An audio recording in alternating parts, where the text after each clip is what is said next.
get visible after things totally calm down, right? Meanwhile, your calendar is feral like a crazy cat all over the place. Colors, you can't even remember what they are anymore. Your inbox is totally on fire. Yeah, you wish you could set fire to it. And later has been lying to you for years because you know what?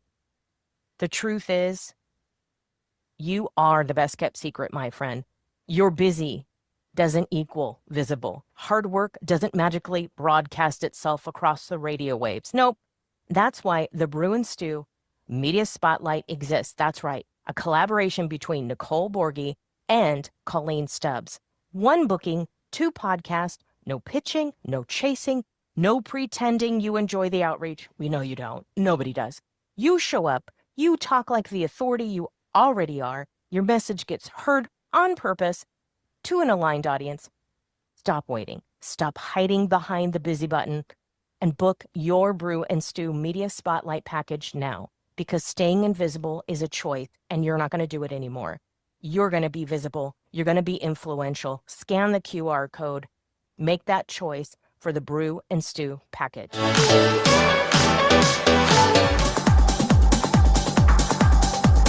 Busy, booked, exhausted. Your inbox is screaming at you like a siren. Your calendar is still feral. Still calling yourself visible and you're just the best kept secret? Turns out I was right there with you, my friend. Wasn't getting seen, was just the best kept secret. Wasn't getting heard, definitely, kind of getting paid. But here, the magic, my friend. It's a collaboration between Coleen Stubbs and Nicole Borghi. The Voice Lab on the school platform shows you how to use podcast spotlights, summit stages, and simplified, yeah, that's right, simple outreach systems so your visibility actually works. Get seen, get heard, join the free Voice Lab on the school platform, and you're going to get it all. Because if you're working this hard, someone else should know about it. Scan the QR code today. Let's slow this down for a moment. Money feels overwhelming because no one ever really taught you how it works. When things feel confusing, it's natural to avoid them. That doesn't mean you've failed. You don't need to know everything. You just need to take the first step. That's what the consultation call is for. It's a calm, clear conversation where we look at where you are, where you want to go, and what steps actually make sense for you to build wealth. No pressure, no jargon. You're allowed to ask questions. You're allowed to feel unsure. And you're allowed to want a future that feels safe and secure. Schedule your consultation call. It's the first step toward achieving your dreams with someone who will walk you through it, one step at a time. Wealth with Valor. Clear guidance, steady progress, real peace of mind. Scan QR code to schedule your consultation with Valerie Smith. Let's take the first step together.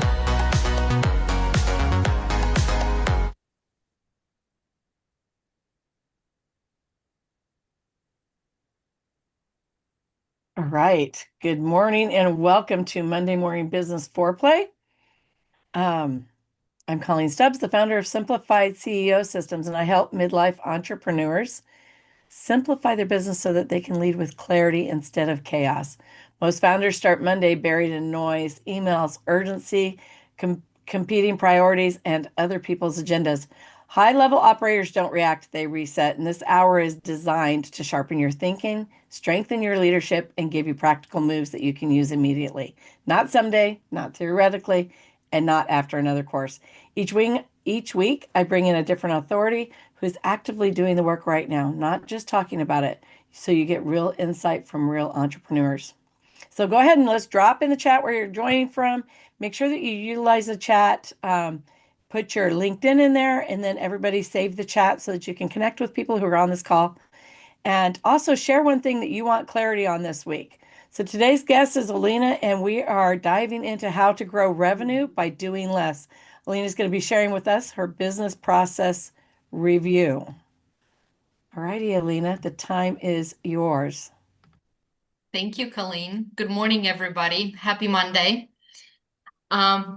My name is Olena. My business name is Actic Business Solutions, which I started 8 years ago. And I've spent over 2 decades now in small business, working for myself, working for others. And I've became like a database of all different tactics and processes that can be applied. But my main message that I try to spread around as much as I can is that we as business owners and entrepreneurs, we should and can create businesses that fit our lifestyle, that fit our priorities, and it needs to be based on what we want it to look like. This is the ultimate playground and the ultimate creation space where you can be who you are and make it profitable and live off of it, right? So while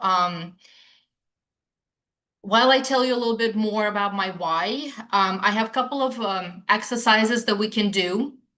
And the first one is really popular, and you probably have done it before, but I would like you to do it in the now with your resources and priorities now, is listing your daily tasks and activities that you spend your time on. You know, answering emails, answering phone calls, checking feedback, anything that you spend your time on every day. If you can make a list of all those tasks and put a dollar sign next to it. So basically evaluating how much value each of those tasks have. And this is something I do with almost every of my clients, and it always helps discover some things that you can stop doing, you can delegate to someone, or you need to keep. And the second part of that exercise is truly and honestly, is the task that you're looking at, is it something that you truly enjoy doing? Another part of filtering out and simplifying your daily tasks and your activities is keeping things that you truly enjoy.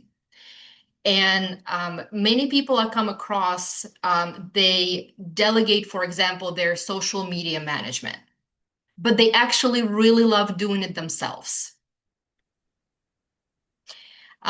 So the value of the task and the level of enjoyment that you have of doing the task. Can I ask a And question for clarification? yes, So when I'm putting these down, I'm putting like clearly I do email, I do networking, I do partner collaborations, I do all the things. And you said put a dollar sign in front of it. Do you want us to put a value with that? Like how exactly where does that you value? can do, so the value is based on how much it moves the needle for your revenue, that specific task. So if you, let's say if you answer emails, do those emails actually move you towards sales? If you spend time on improving your website or tinkering with your website, do that actually help you sell more? Okay. And so are we just putting just the dollar sign and not You can actually do the value? you can do $1, $10, and $100, meaning that task is absolutely necessary and you have to have it to make profit. Okay, and then put and what did we put by it if it's something that we love or if it's You can something just put a check mark next to things that you really enjoy doing. And like looking for, you wake up every morning and you look forward to doing them.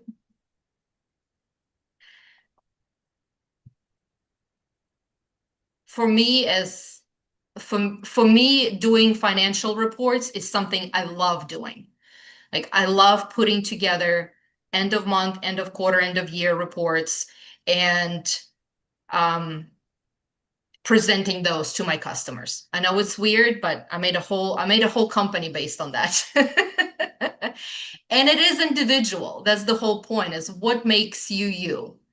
what part of service you bring to your customers that you really enjoy and brings the most fulfillment to you.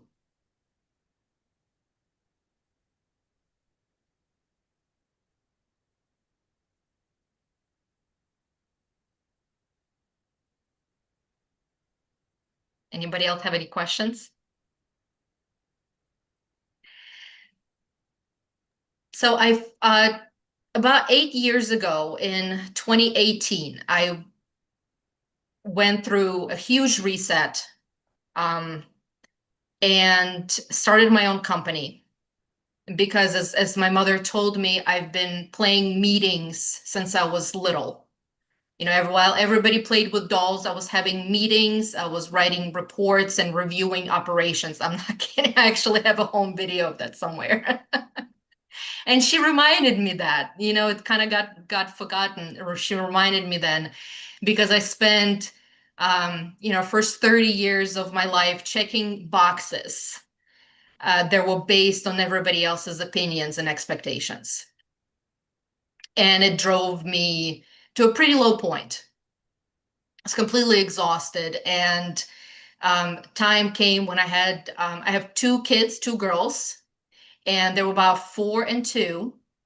And I looked at them and I realized that I don't want to set an example for them in the environment and the situation that I was. I didn't want them to think that burnout and battling yourself just for the sake of checking somebody else's boxes was okay. So I quit everything. And I mean, really everything. I slept for about 3 months, and then I woke up and I started my company. And it started with a dear friend of mine who needed help with cleaning out his financials for his business. I walked into a room with piles of invoices and bills up to my waist. This is before everything was digitized. And I cleaned 3 years of his finances in 2 months. And that's how my business was born.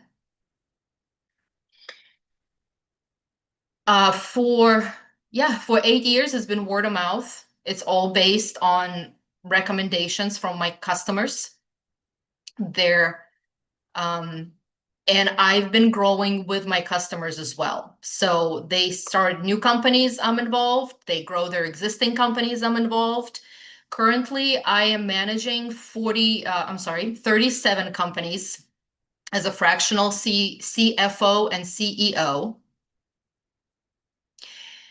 And I'm able to do that basically because of these exercises, because I simplify as much as possible, leaving the core that is absolutely necessary for sales, customer experience, and operations. I train staff on processes which are created and systemized. So every process can be repeated by anyone other than me. And it's repeated on the same scale and with the same, losing my words here. The same way every time for customers. And strategizing, helping my customers grow with strategies based on processes. We're able to collect data of things that work and things that don't. So by tweaking little things and seeing how that reflects in their operations and sales, we strategize their growth. I've had customers who went from 500,000 revenue to now to 25 million with over 20 people on staff. I have a few customers who went about the same gap of revenue, but with only 2 employees, by being able to automate and simplify processes. Okay. So now when you look at your list, this should give you a good idea. of things that you can filter out and gain the time that you spend on those things. You can take it back and invest more of that time into the $100 tasks that really move the needle in your business.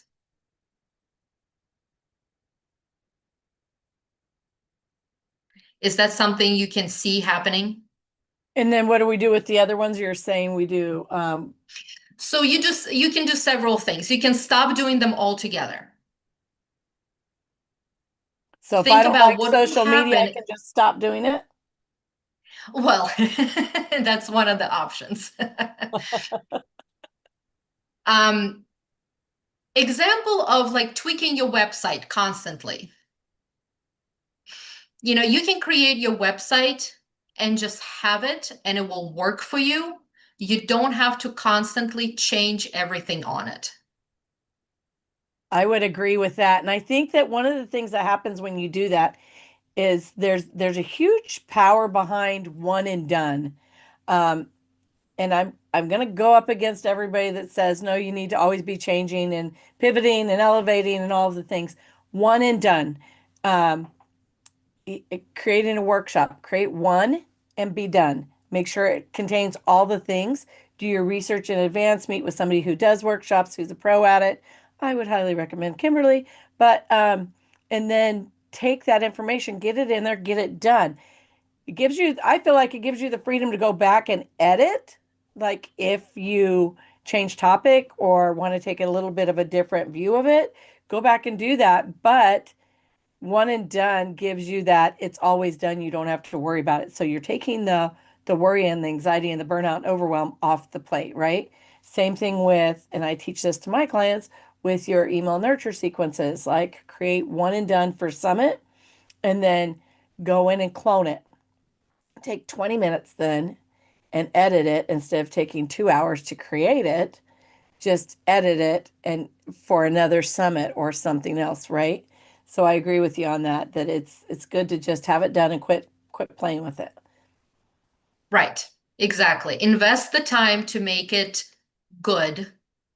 There's also value in, especially when you're just starting out, into having something out there for people to still see and be able to verify your existence with.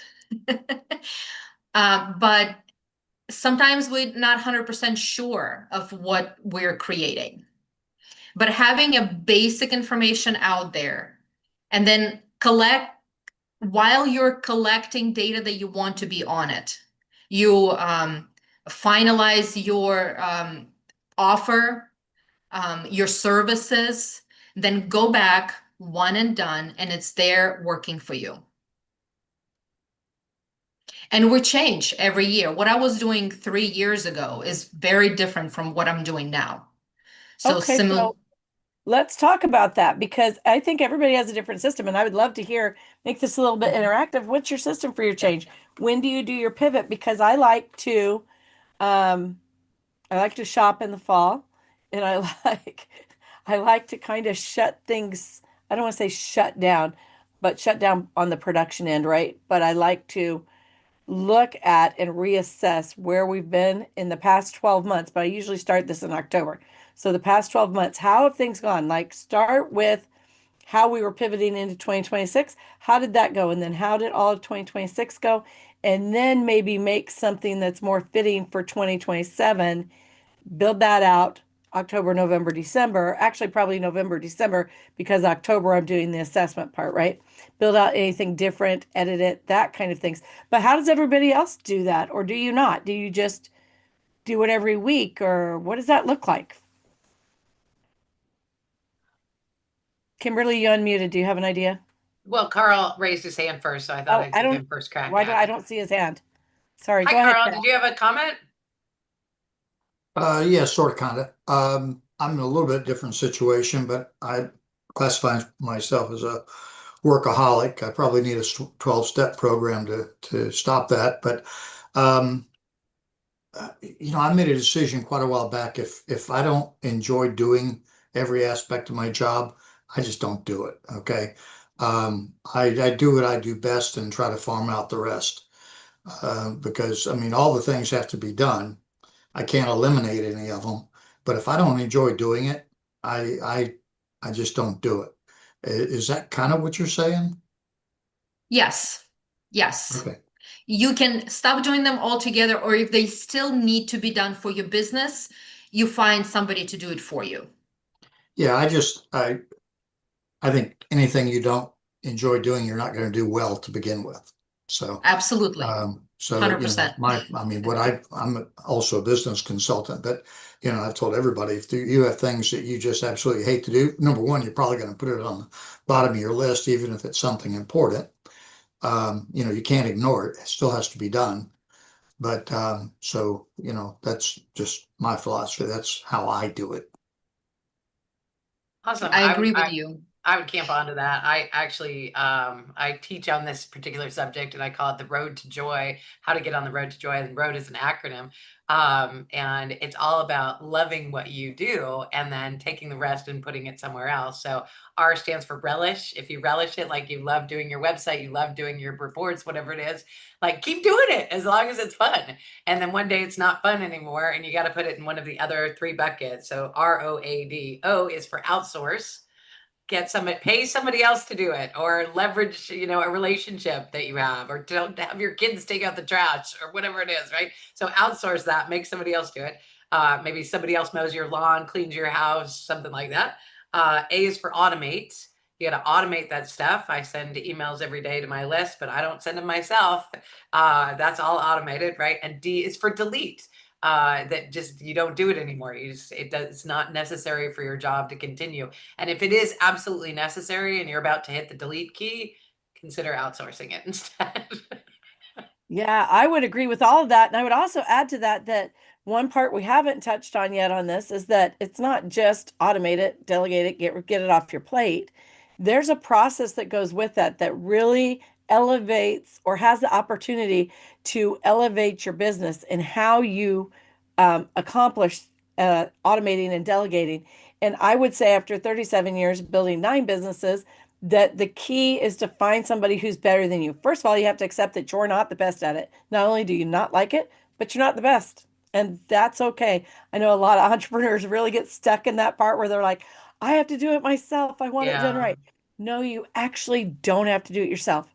The very best way is to find somebody, the person that you can afford that is the best at it. So I couldn't go hire Elon Musk to do anything. Okay. But I could find somebody who's scads ahead of me in But creating social media to Elon do. Musk doesn't do everything either, right? Like the This most is true. successful entrepreneurs hire that out and have other people help them. Exactly. If you're the entrepreneur, like many of us started out, like I'm the only one who knows how to do this. It would take me longer to teach somebody than to do it myself. All those stories that we have going on. I'm here to tell you, entrepreneurship, even solopreneurship, it's a team sport. You got to have other people on your field with you.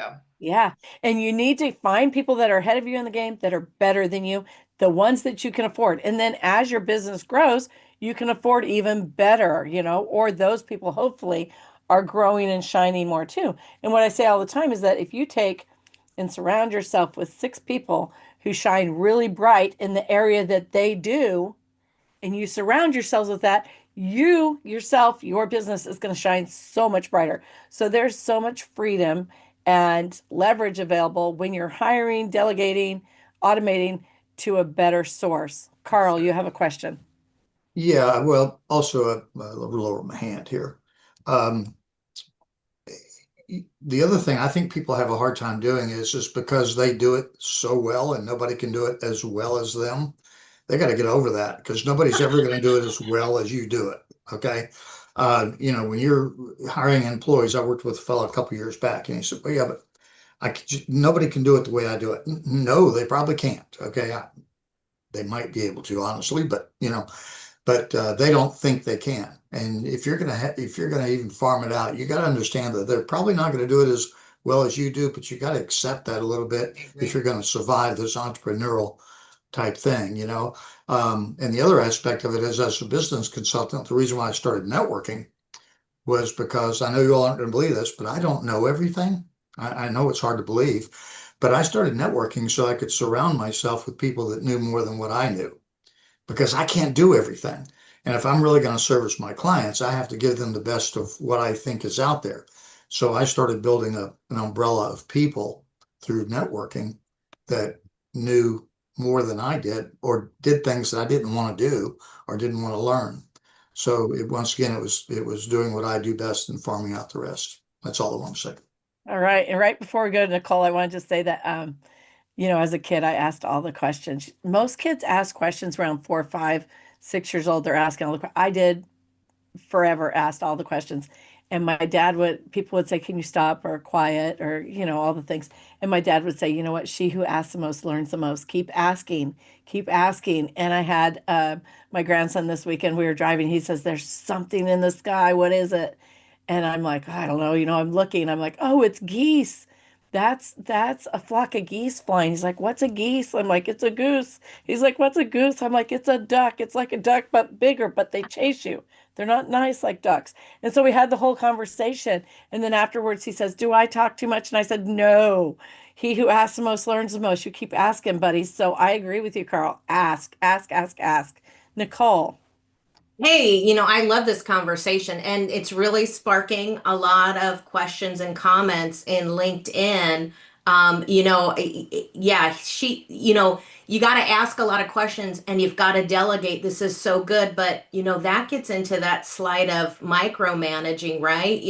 Know enough to let go. But I think that's great. I just want to chime in and say, you've got Luke, Jean-Louis in here, you've got Islam in here, Dr. Jeffries in the chat on LinkedIn, Leanne's on here. I just want to mention these people. They're not just saying happy Monday, they're loving the automation and delegation and just in here to say, hey, this is good stuff. It's thoughtful, critical conversation that we need to have. And man, start Monday right. So just wanted to say that.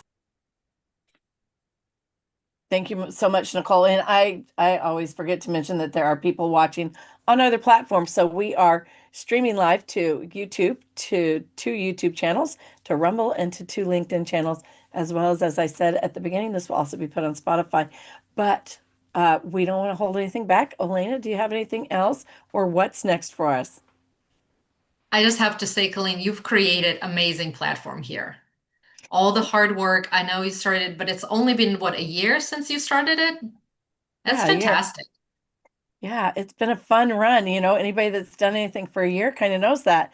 And I love what you do. So one of the things that you told me, Olena, about your business is, and I'm going to say it wrong, so I'm going to invite you to please correct me. You said you clean up their messes. Well, how did you say it? It was so relatable.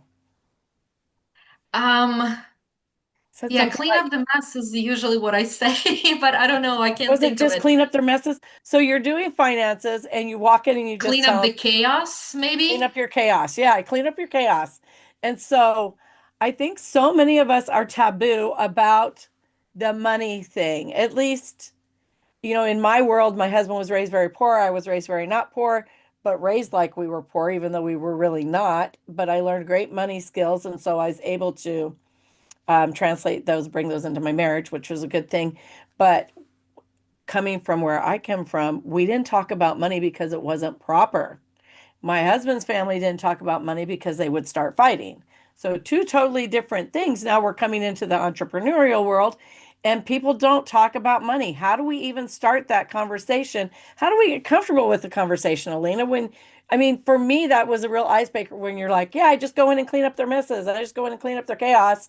I was like, okay, that to me says you already know there's a mess. And so that lets my guard lower a little bit. But what are your thoughts on like how do we get that conversation, get comfortable in having that conversation with you? I think that's the main problem is not having conversation creates the messes because nobody knows 100% what it should look like. We all have CPAs, we all have somebody who does our taxes, but majority of solopreneurs don't have a bookkeeper. And that's okay because technically you don't have that many transactions, but also that means that you don't have the basic knowledge of what records should look like. Do you have a P&L? Do you know what I've met people who I don't know even what's know a what P&L. I don't even know what a is. P&L is. Profit and loss statement. Okay, well, I So wouldn't call we it. have I've two never main, heard it called that. I know what that is. I've never heard it called that. but That's it's an abbreviation, right? Profit and loss, P and yes, L. I see that now. Yes. All right. So we have two main financial statements that any business owner should look at and know what knows the numbers on it. There's the profit and loss statement, which shows your total revenue. It shows the total amount of money that you spend on your product. So if you have a physical product, it's your like cost of goods. Most people should know what that is. And then there are other expenses, also known as overhead. This is your software subscriptions, any subscriptions really. If you have any contractors, any in-house labor, insurances, all of those, that's your overhead expenses. Now, when you take and all of that is reflected on profit and loss. You have your revenue minus your cost of materials, which gives you profit, and then minus the overhead expenses, it gives you net income. This is what your actual income, cash-wise, looks like. Now, the second report is balance sheet. The difference is that profit and loss basically shows you your cash values and transactions during the month. The balance sheet shows you your loans and assets. So any assets that you have, it could be a fancy computer, your equipment, if you are manufacture anything, your tools, and then your loans, so your liabilities, any notes you have to friends or a bank, anybody you borrowed money from. If you have leased equipment, or anything that you put on the lease, that will show up there. And what it does is it shows you the value of your company, the equity that is in your company, which is the value of it. So if you have no liabilities, you have assets, and you have profit or income on your profit and loss, you're going to be in the plus, and you will have positive equity. So if you ever sell your company, or if you want to borrow, if you decide to grow and you need funds to borrow from the bank to invest in your growth, this is what the bank looks at, is how much equity is in your company. Okay, so having said that, I'm going to say two things that are probably controversial. Number one is you can hire all of this out. I don't like the tediousness of sitting down and putting all the numbers in. It doesn't matter if it's on a computer or if I'm doing it on a ledger. I don't like that tediousness of doing it. And so I love having a CPA. And if you get a good one, and I don't know, maybe it's because I'm in a small town, but mine did inventory, payroll, they did all the things, even including everything that had to be turned into the state or the IRS. All I did was just go over, sign. They actually even stamped it and put it in the mailbox. I just walked to the neighbors and signed to the building next to mine and just signed all the things. But let's talk a little bit more about finance. And this is going to be the part that everybody's like, no, no, no. But here's the thing. And I've done this with 9 businesses. And let's just start by saying you cannot build a business online without money. Throw that out the window. If you thought that, you're wrong. And I don't care to call you out on that. You can't do it. It's an investment. You're investing, and it should be the same as you would invest in yourself. The same as you're investing in a brick and mortar business. It just costs money. Okay, so when I started a business, my husband and I don't believe in debt. and and that means that we lived in our car on multiple occasions to save money. Okay. I live in $1 million home. So I'm not saying this frivolously. Okay. When we got married, we lived in my car in a cow pasture. saved enough money to rent without having to go borrow money for down payments and all the things. We had a weird start. Anyways, another point, we lived in Park City. If anybody is familiar with Park City, Utah, the rent 30 years ago was $3,500 a month for a 1-bedroom, 1-bath apartment. Now, I was making really good money waitressing, but I didn't want to spend all my money paying rent. And so instead, we paid cash for a small camper put on the back of my husband's truck, and we paid $300 a month at the camp park at the campsite. And we lived in a camper on the back of his truck, myself, my husband, and a child. Okay.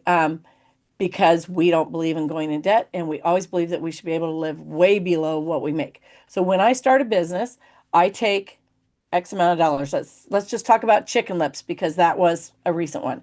So Chicken Lips is an upscale boutique downtown, and I bet you're not going to forget that name. It's LIPZ, just so you know. We started with $250,000. We bought the building, we renovated the building, we stocked inventory. We had enough money to pay all the bills for the business for 1 year. We opened on February 14th. We had enough money to pay the bills that we knew of for 1 year, plus the 20% that my dad told me you always have to have 20% because you don't know if something's going to happen. So we had that 20%. And the bills included having employees. Okay. And so all that money in there. And guess what happened? I never thought about money again. I didn't think about it for the whole year. I got to work building relationships. I jumped in and started building relationships with my clients. I was relaxed in myself, knowing that I didn't have this like, oh my gosh, I have rent next week, or I have power coming up. I have to save money for this. I have to make sure I make this sale. I'm going to have to lower my prices to be able to do this. No, don't put yourself in that situation. Put a better foundation under yourself, even online. Know that you're going to have to come in. It's going to cost you about X amount. Do your research. I don't know what business you're in. Do your research. Find out how much it's going to cost you to start, and then come in with that so that you're buying yourself the mental freedom to actually be present in your business and build your business. Because at the end of the day, you are your business. You've got to put your face and voice out there and get seen and heard. And if you can do it in a relaxed manner where you're not stressed because you have bills, then so much the better. But what happens is the end of the year, every year for 7 years, I had that business. We look at the books. I'm like, oh, good, we can stay in business. Okay. And then you move forward, right? But you really have to consider that it takes money. And if you can do it, I've had people say, clients say, I'm just going to quit. I hate my 9 to 5. I'm just going to quit it and start this. And I know it'll be a struggle. I'm like, girl, no, do not do that. Do not ever do that. Stay there. Develop some self-discipline. Stick to it and save your money so you have enough money to get you through at least a year. And then quit and go do your thing. Right? Does that make sense? Does anybody have any thoughts or want to tell me that that's not going to work? First off, good job to your dad for telling you to set 20% aside, because when people dump it all into the business, they don't realize that there's going to be more that they're going to need to dump into the business. So great job on that. I just wanted to say to Olena, a lot of people don't do, in my experience, in my community, when I have entrepreneurs that have not looked at their numbers, first of all, they won't tell you that they haven't looked at them. But secondly, if you can get past that, it's because they don't want to know. They're like, I know it's not making any money yet. I know that at the end of the year, I'm gonna have to turn some stuff in for taxes, but I don't want to look at, like, I don't want to look. And how can we help people? Like, I love it. I love doing QuickBooks. I have set aside time on Fridays, twice a month, where I'm like, ooh, that's my QuickBooks time. And I love it. But also, I mean, for me, today I'm making lots of money, which is fun. But when you're not making lots of money, for people to convince people, you got to look at your numbers. You got to keep a P&L, and P&L is a common term, but profit and loss, for those of you who've never heard that before. You've got to be able to track that and see where you are to have confidence in where you're going. What advice would you give people who are like, I can't, I'm out? I find in most cases, people who don't want to look at the reports, they don't understand them. And just learning more what these numbers mean and where they come from and how they reflect in your business. Business owners actually get excited to know their numbers because they understand where they're coming from and what the effects are. That's one of the possibilities. The other possibility is, our personal relationship with money.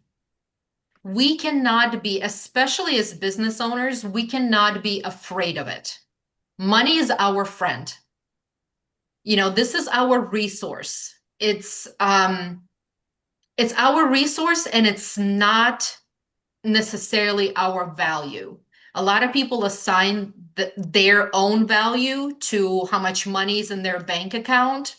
I don't think that's always a proper reflection. When you're starting out, you're not going to have a bunch of cash in your bank account, but it doesn't mean that your personal value diminishes it. You're building, you're in the process of building. The reflection of it might coincide in a couple of years or so, but it's not one of the same. So a little bit more education, a little change in the mindset, what money is, can go a long way. I agree with that. And I think that I've sat down when we were raising our children and taught them that money is just a tool. It's literally just a tool. You have different problems when you have lots of money. You still have problems, right? And so when people realize and understand that it's just a tool, it's like it's like eating a cake, right? Like you can jump in and eat the whole cake, and guess what? Tomorrow you have no cake. Or you can take it and you can eat just a little bit, and you can save some and maybe even take some and put it in a freezer container and freeze it, and you have it for later. But where are you going to be in your mindset and your value as a person when you're not worried about that? And that's a big deal. The greatest day of our life was when our daughter actually acted on what we taught her about money and built a home. She is 27 years old. She has a 2,000 square foot home that she paid cash for. Her and her husband built themselves, and they paid every step of the way. And I'm talking about they went in the woods and cut down the trees and built a home. They started from nothing, and now they're 27, 28. They have this beautiful home that's paid for, and so just understanding that money is a tool. And I think that when you have that understanding, it disconnects the emotion from it. The difference in my family, the way I was raised, my husband, the way he was raised, is they never had enough, and they didn't budget it in any sort of way. They got it, they spent it. They got it, they spent it. And so it was always a point of contention in their family. And in my family, we never talked about it, but we knew that there was money there to do things, and we knew there was a budget in place. For instance, my mom, and I'm old, so for everybody that's younger than me thinking about this, my mom took we had $20 clothing budget every month for the kids. And there were 4 kids. And so every fourth month I got $20. Now, $20 bought me a pair of Nike shoes. So, I mean, this was a long time ago, but we knew how to budget because we watched that. We watched them tithe, and we watched these things happen. And so I wasn't afraid of money, but we never talked about like how much money they have or how they're making interest or things like that. We did know that they had rentals and businesses and helped work in those also. Carl, you have a question. Yeah, it wasn't really a question, but it was talking about the money thing. I think a lot of people have a misconception of what money is. Okay. I've been so broke that I couldn't afford to pay attention. I mean, I've been there. Okay. Um, but there was a series a while back, and I actually downloaded the whole thing because I used to share it with clients. It was a fellow by the name of Glenn Stearns. He's a billionaire, and he made a lot of money, and he wasn't sure whether or not he made it by luck or was it his intelligence. He really didn't know. So he had his company give him $100 and drop him in a really, really poor town. And he wanted to see if he could create a $1 million business in 90 days. I'm not going to tell you the end because you got to look it up. It's called The Undercover Billionaire. And it's a great series. But he took $100 and he created a business. He did not make the $1 million, but it came close. But it just showed what you can do with money. And money is nothing more than pictures of dead people until you use it. So people who start making money after not having any, and then they hoard their money, it does them no good. I mean, you have to invest in your business. You have to invest in yourself to make that money make money. But if you just hold on to it, I'm just like you, Colleen. I've had a credit card since I was 18, and I'm older than water now, and I've never paid I've never paid 1 penny interest on a credit Yes. card. I hate paying people money for money. Now, there are times when you have to do that. And in business, sometimes you have to do that. You need to leverage it. But whenever you can, if you've got the money, for heaven's sakes, don't borrow the money. Go use what you have. Otherwise, it's just pictures of dead people, you know? That's so funny that you mentioned that because my dad, my dad actually taught me the credit card trick, right? Like how to use your credit cards and pay them off before interest hits. But remember when they started doing cash back on some of the cards? And so my dad got up to where he was getting thousands of dollars back each month. And guess what they did? They canceled his card Uh, because he wasn't paying any interest and they were ended up paying him thousands. And when I say he literally went and bought a car on his credit card, like here you go, like I never had one and canceled for that, but then turned around and paid it off. But he was very tricky that way. And I love that he taught me one of those things. And that was before I moved out of the house. So I knew how to do that when I got out on my own. And so, Olena, moving right along, I have a couple questions for you. I hope that you're ready. Are you ready? I'm ready. Okay. What's one thing everyone in your industry is doing that you think is complete BS? And why are they still doing it?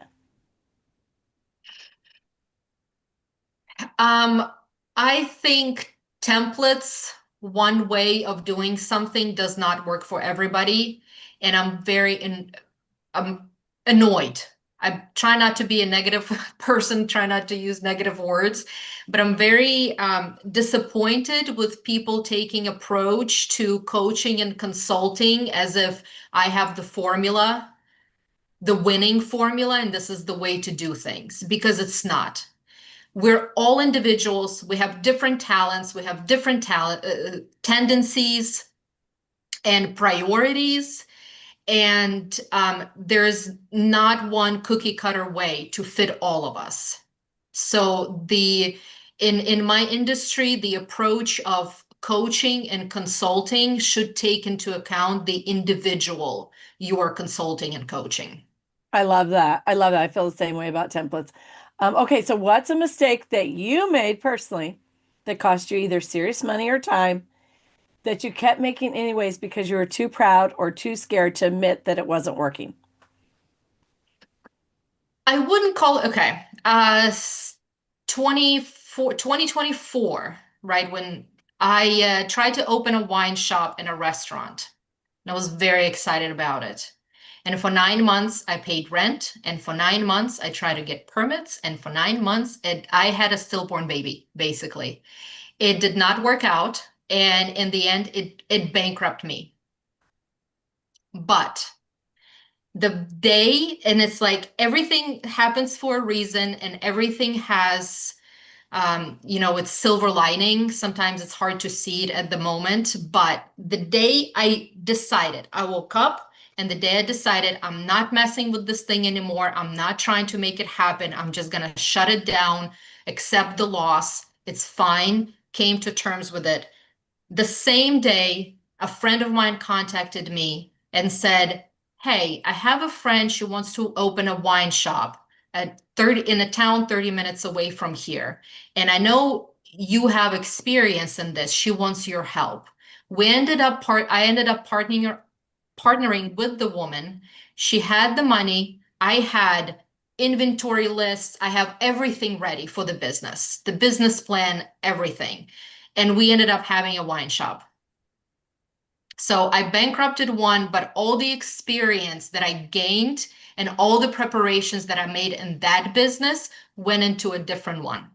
That Yeah, was and fantastic. you know what we call that? That's when you take the bricks that are thrown at you and you build a foundation with them.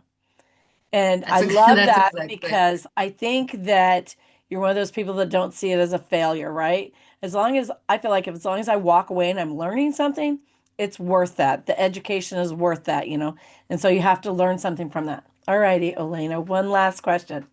If you could only give one piece of advice to someone in your industry, but it would go completely against the grain, what would it be and why is it worth the backlash? Oh, that's a tough one. I would say be yourself. The value that we bring individually is often understated. but we all have our experiences that I can use my wine shop as a failure, but it wasn't. We all of our experience add to our personal value that we can share and help others as well to move forward with their plans, their businesses. I love that. I absolutely love that. And I think that my husband and I were talking last night about people feeling like there's a box or there's a system or there's a way that everything has to be done. And reality is that there isn't.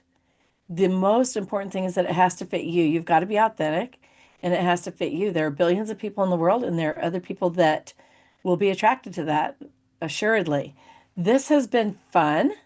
Does anybody have any questions before we let Olena run out the door? Does anybody have any questions for her or comments? And you can put them in LinkedIn also if you have any. I would say we don't. You must have done a really good job. Thank you so much. This has been fun. Thank you, everyone. Yeah, this has Thank been you fun. for having me, Coleen. It's been a pleasure. You are most assuredly welcome. We are so grateful that you were here, and we will be going into